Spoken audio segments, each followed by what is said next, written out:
OTAs start this week for the Philadelphia Eagles, Bo Wolf and Zach Berman. Zach, tell me, let's figure out 4 players who we think are important to watch over the course of the next week or two.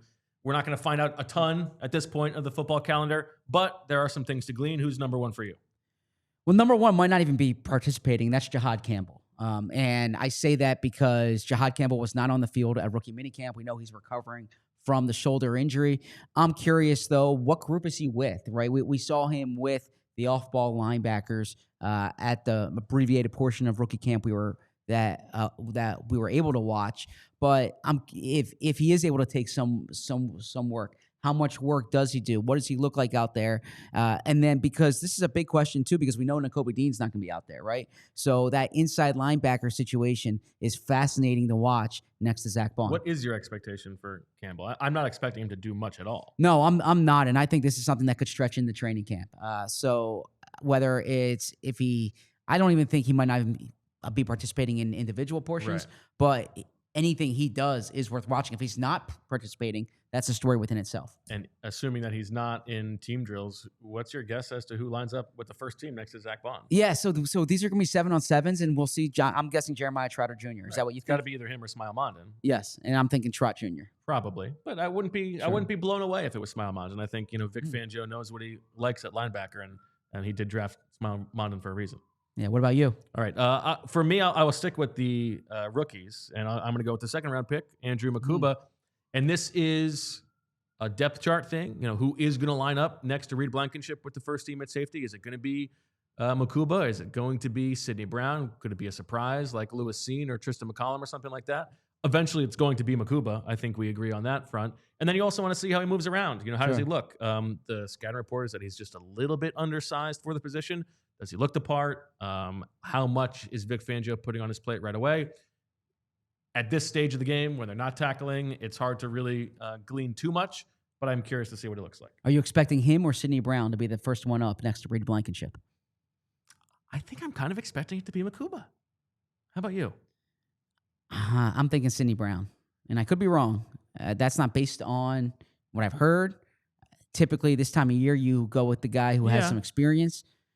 Sidney Brown's a fascinating player. He was on my list. I'll mention some other players too, but because Sidney Brown didn't have this time last year, and now he has an offseason program. Right.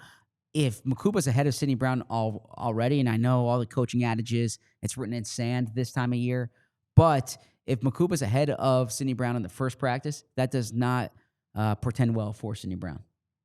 Well, but he's presumably going to be the number 3, right? Third safety. Yeah. I would think.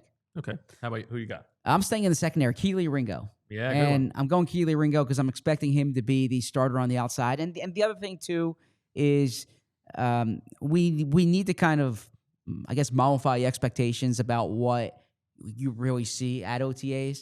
But what you do see is it's a passing camp. And so this time last year, we both came away with the takeaway, man, Isaiah Rodgers is a good player. You could see that from watching. And Keely Ringo is going to have the chance here to solidify himself as the starting corner opposite of Quinyon Mitchell. So assuming that Cooper DeJean stays in the slot. So if that's the case, I want to see how does Keely look in year 3. It's at a point now where it has to click, and it has to click on a consistent basis. I'm very interested to see how Ringo looks. I am curious to see if we see Cooper DeJean on the outside at all, especially in this limited setting. It would make sense if they're going to just try to dip their toe into that. He might line up on the outside, and then obviously you want to know where Adoree Jackson lines up as well. The other position that I will highlight, we're not going to see a lot from these guys, but it's the one position that the starting player is up for grabs on the offense, and that's right guard. A year ago, we saw Tyler Steen with the ones, and we just began to see Mekhi Becton working at left guard, I believe, and that told us that, okay, maybe he's going to be in the mix there as well. We've got Tyler Steen. We've got Kenyon Green. Yeah. Maybe Matt Pryor is in the mix. Maybe Trevor Keegan is in the mix. But my guess is it's between those first 2 guys. I am guessing it will be Steen to start with for us to see, but I'm not sure of that.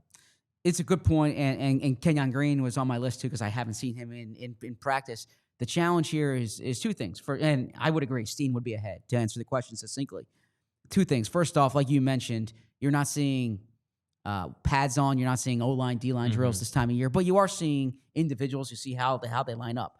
The second thing here is more of the issue, and that's there's some injured players. There's invariably going to be some players absent, Sure. so you're not going to see. We also don't get to see every single OTA, and so we Yes. might just be seeing one day Yep. when it might not be the case for the whole spring. But like Cam Jurgens, Landon Dickerson, guys like Sure. you're not going to see Cam out there, for instance. So it's going to take time to see this full offensive line together, and because they have to mix and match some parts, that could change what it looks like come August. So how about aside from depth chart ramifications and seeing where guys stack up, who do you just want to see on the field? Yeah, knowing that it's a passing camp, I want Jahan Dotson because we didn't see him during training camp last year. He came at the end of training camp. We certainly saw him during the season. Did not do enough to distinguish himself. I think that third receiver spot has to have a bigger role in the offense this year. So I certainly want to see Dotson. And then probably Azeez Ojulari in person, like the movement skills that he has. I obviously liked him as a free agent signing.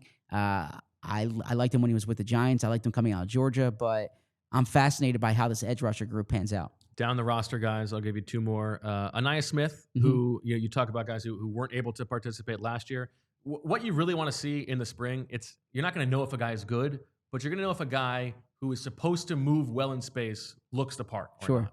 And we didn't get to see that from Anaya Smith last year, and he didn't look the part in the summer, but he was dealing with an injury that had affected him.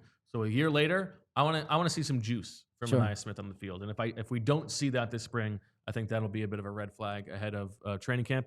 And then quarterback, I want to see the ball come out of Kyle McCord's hands. I want to see how he throws the ball. I want to see if he seems like he has an understanding of where guys are supposed to be this early stage in his career. Let's just see him live for the first time. Speaking of the offense, I think it's fair to say Kevin Patullo a bit better than I do. You did a big story on him a few years ago.